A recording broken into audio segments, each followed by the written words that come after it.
Valentino Rockstud. Who can remember a time without it? Well, these debuted in 2010, and to this day we are seeing the Rockstud be a very integral part of the Valentino brand. It's so recognisable.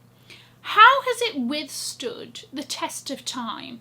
And does this mean that Valentino Rockstuds, the shoe, are a classic? I got an email this week about a new Valentino Rockstud shoe that they'd just come out with. And so this is what sparked me thinking like, these have really been around, they're really out here rockstudding. So that is what this video is about. Like I said, born in 2010, this was a pointed toe pump that was caged, and then within, on top of the cage, were these studs. And it was an instant success. I don't know if it was maybe the mix of this very sort of feminine pump that is a style that we see a lot, made a little bit more edgy, a little bit rocky as it were, with the studs. Gave it a little bit of an edge, a bite, a little bit, I'm not like all the other pumps, you know, maybe it was that. Described on the Valentino website as having a mix of hard edge and polished design, punk spirit and bourgeois elegance. And the fact that they are very wearable. They're a shoe that goes with a lot. It's not a crazy out of the box style, but I would say it is, or it was at least introduced to us as a very trendy shoe. Especially when you compare it to other classic shoes, right? So as an example, let's use the Manolo Hangisi, okay? This is a very classic pump, and then you've just got this square embellishment, sparkling, capturing our attention, right? But when we think of a classic shoe, a timeless shoe, something like this comes to mind. The Valentino one, those studs give it a bit of trendiness, and maybe even the fact that it was such a runaway success made it feel even more trendy. We saw so many of them all at once, within a certain period of time. Even if you look at something else like a Chanel slingback, another very classic timeless shoe, it's a constant, right? It's there in the background. Same thing with the Manolos, alongside like all the trendy stuff that's happening and all, you know, like the trendy shoes that come out. It's a constant.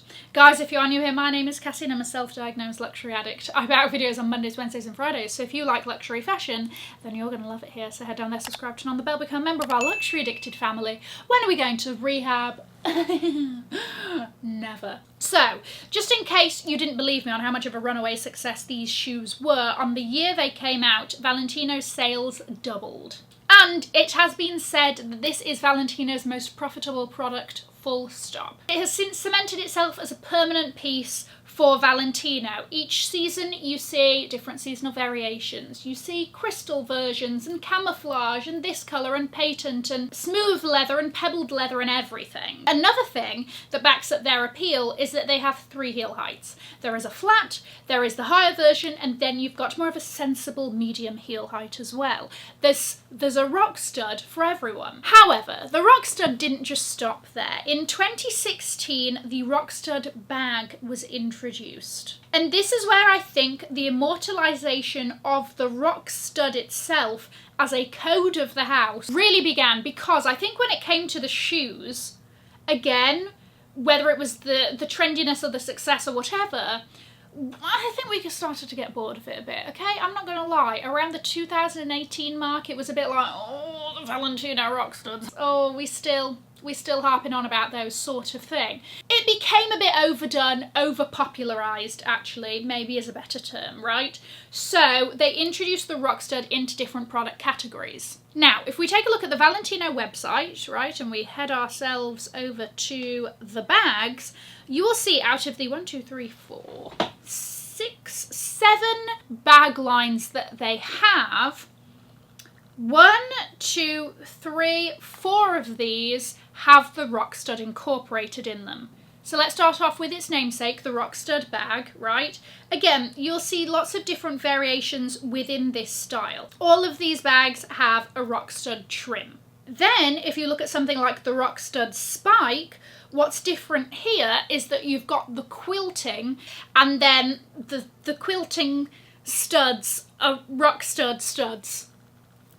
And then if we go to the one stud, we've got sort of something very sort of on the other end of the bags that we've been looking at, which is very simple. And then everything is just pulled together with one big rock stud. A bit more of a minimalist vibe, shall we say. And then you have the Roman stud. So this was introduced in spring, summer of 2021. And it really sort of, I think, was in line with the trends at that time, and we're still seeing a lot of it now. And this isn't necessarily like an overly trendy bag, but hear me out. You've got that sort of exaggerated quilting, that little bit of puffiness, and again, topped off with the rock studs. But this is how they've kept the rock stud very much alive and kicking and relevant. They've adapted to whatever trends are currently happening and around, and just given them a rock stud twist. Now, going back to the rock stud shoes, this is the same thing that they've done with this product category over the years. So we start off with the rock stud pump, then as tastes and trends and all of that evolve, you started to get rock stud sneakers, rock stud sandals. More recently, the platform trend has been a huge one. Guess what? Rock stud platforms. And the shoe that made me do this video, they've just come out with ballet flats, have very Swan Lake of them. All of these, I mean, like, we know that this has been a trend for a while. Miu Miu really kicked it off. All of the other brands are following suit. I will say, this has been the only pair of ballet flats that I was like, I really like what you've done with the place over here.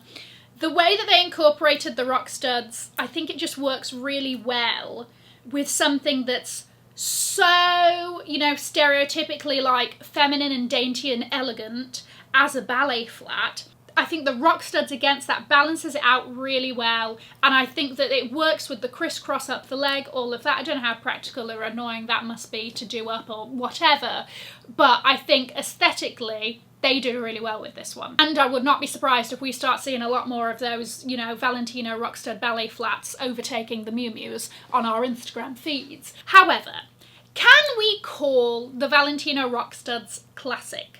What makes something a classic? Like I said, if we look back at the other two like examples of classic designer shoes that I spoke about earlier, they're a constant. They are not trendy. Okay, quiet luxury might be a trend and therefore the Chanel slingbacks might be in, but inherently they're not trendy shoes. Is the Valentino Rockstud too trendy to be called a classic? Now, Valentino seems to think so. On their dedicated page to the Rockstud, it says, being a part of this community means owning a timeless creation. But maybe these shoes aren't classic, but they are iconic. Or has it just done its time? Has it just been around long enough and refused to die to the point that it is now a classic? I don't know. I think this is an interesting little conversation that we can have. Maybe it's a lesson in determination and perseverance. Sometimes you just have to outlive the others to the point that you become a classic, the one. They are such an integral part of the Valentino brand that the association is there instantly. You see a Rockstud, you know what brand it is, you think of Valentino, you think of the Rockstuds. Okay, so I've done a little bit of rough maths to get an idea of like how much of the bags and shoes are comprised of Rockstud or One Stud or Roman Stud pieces. So, over 50% of the bags, and when it comes to the shoes, a similar thing. More than half are stud items. So it just gives an idea of how much of the Valentino items are stud, rock stud, one stud, Roman stud related. They saw what this one shoe did to their sales in 2010/11, and they're like, we've got hope in this could happen again. This is our golden bean. Was it a bean? Jack and the Beanstalk? The bean. Yes, I think it's the golden bean. This is our golden egg, this one. And then they've adapted it as much as they can to whatever's really a hot trend and really trending and all of that. And honestly, I think they've done a brilliant job of it. I personally do not have a pair of Rockstuds, otherwise I would have shown you them in this video. I remember being obsessed with these shoes back in the day. I was very jealous of my mum who had a pair and all of this. And then I remember also being so sick of seeing them around that 2018 mark. But I think it's fascinating and a success story that 12, 13 years after this shoe was created, Still today, it is loved and bought and has been adapted into different, you know, product categories. I think it's very impressive. There you go. Let me know what you think. Do you think the Valentino Rockstud has earned itself a place as a classic? I'm going to leave a link to another video over here in case you haven't already seen it. Have an amazing morning, afternoon or evening wherever you are. And in the words of my father, if you've enjoyed it, tell your friends. If you haven't, keep your mouth shut. I'll see you in my next video. Mwah. Bye guys.